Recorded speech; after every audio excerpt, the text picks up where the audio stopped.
পর্দায় মুক্তি পেল মধ্যবিত্ত অনেক স্ট্রাগল করার পর, সব মিলিয়ে কি বলবেন? আমি একটু ছোট করে বলতে চাই, সেটা হচ্ছে আমি তো আরও চলচ্চিত্রে কাজ করছি এবং যদি মানে সেই সৌভাগ্য থাকে ভবিষ্যতেও আরও কাজ করব। কিন্তু যখনই একটা চলচ্চিত্রে কাজ করা শেষ হয়ে যায়, এই চলচ্চিত্রটা আমরা অনেক স্ট্রাগল করে কাজ করেছি, নতুন করে আর বলার কিছু নাই, এটা আসলে সবাই জানে। এটা মুক্তি পাওয়ার আগেই হিট হয়ে গেছে। মধ্যবিত্ত নামের কারণে সেন্সরে আটকে ছিল সব কিছু বিষয়, কিন্তু একটা চলচ্চিত্রের আর্টিস্ট প্রধান চরিত্র যে সেই হিসেবে আমি মানে ঠিক বুঝতে পারছিলাম না। প্রথমে যখন একটা পোস্টার আসলো তখন ওইটার ভেতরে আসলে আমি নাই, প্রায় নাই, যতটুকু আছি ওটা না থাকার মতো। তখন আমি একটু কনফিউজ ছিলাম যে আমার সিনগুলো কি কিছু ফেলে দেওয়া হলো কি না, কারণ আমি ওনাদের সঙ্গে বেশ কিছুদিন কাজের ভিড়ে হোক আর যেভাবেই হোক আমি একটু দূরত্বে ছিলাম। তো আমি বুঝতে পারছিলাম না যে এই চলচ্চিত্রটায় আমি কতখানি আছি, নাকি আমার সিনগুলো ফেলে দেওয়া হয়েছে কোনো কারণে।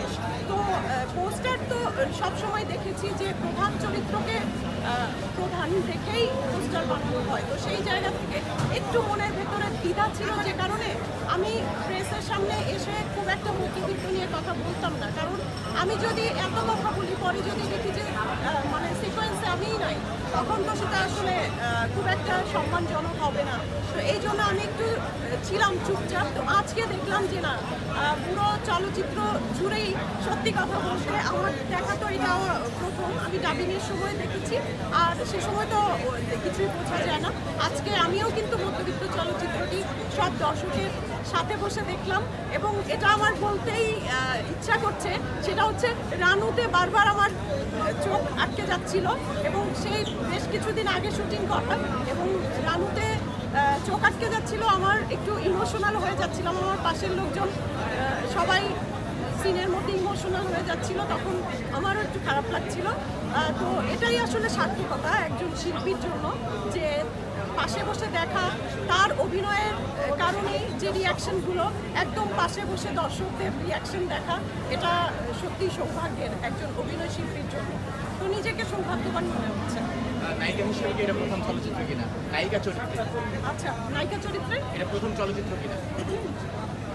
নায়িকা চরিত্রে এটাই প্রথম চলচ্চিত্র, এটা আমি বলবো না, কারণ আমি গন্তব্যেও নায়িকা চরিত্রে কাজ করেছি।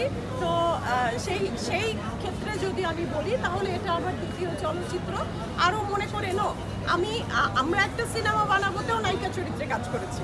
আমরা একটা সিনেমা বানাবো আশরাফ শিশিরের, সেটাতে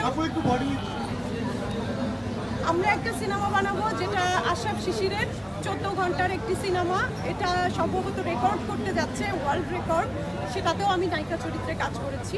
তো নায়িকা চরিত্রে কাজ করা হয়েছে, এবং আমি আরেকটা বিষয় বলবো যে নায়িকা আর চরিত্রাভিনেতা, এটার ভেতরে আমি খুবই মানে পার্থক্য করতে চাই না, বরং আমি চরিত্রাভিনেতা বা চরিত্র করতে পছন্দ করি, এবং অভিনয় শিল্পী হিসেবে নিজেকে পরিচয় দিতে বেশি পছন্দ করি।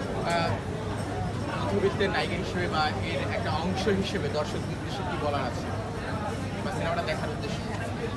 যেহেতু এটা যেটা বলবো আজকে বলাই যায়, যেটা রানুর গল্প, যদি এর নাম মধ্যবিত্ত না হতো, তাহলে এটার নাম যদি হতো রানুর গল্প, তাহলেও এটা ভুল হতো না, ভালোই হতো। তো সেই রানু আমি, তো সেই ক্ষেত্রে আমি বলবো যে এটি একটি মধ্যবিত্ত পরিবারের, মধ্যবিত্ত নিম্ন মধ্যবিত্ত পরিবারগুলো আসলে তাদের জীবন কেমন, জীবিকা কেমন, তাদের জীবনে কেমন স্ট্রাগল আসে, সেই পরিবারগুলোর মেয়েরা কিভাবে বিভিন্ন প্রতিবন্ধকতার মধ্যে পড়ে, এবং সেখান থেকে বের হয়ে আসা কি তাদের পক্ষে সম্ভব হয় কি হয় না, এই প্রশ্নের উত্তর পেতে হলে মধ্যবিত্ত দেখতে আসবেন। এবং আমাদের চারপাশে সবথেকে বেশি মধ্যবিত্তই বেশি, তারা নিশ্চয়ই ওই চরিত্রগুলোর ভেতরে নিজেদেরকে খুঁজে পাবেন, এতটুকু বলতে পারবো। চমৎকার একটি গল্পের ছবি এবং চমৎকার কিছু গানের ছবি। গানগুলো শোনার পরে কিছু গান আছে হারিয়ে যায়, কিন্তু এটা হারিয়ে যায় না, এত চমৎকার লিরিক এবং টিউনের কিছু গান রয়েছে। বিলাল খান, কোনাল, ওনারা গেয়েছেন, খুবই ভালো শিল্পীদের গাওয়া কিছু গান। তো আপনারা পূর্ণাঙ্গ একটি প্যাকেজ যদি দেখতে চান, অবশ্যই মধ্যবিত্ত দেখতে আসুন।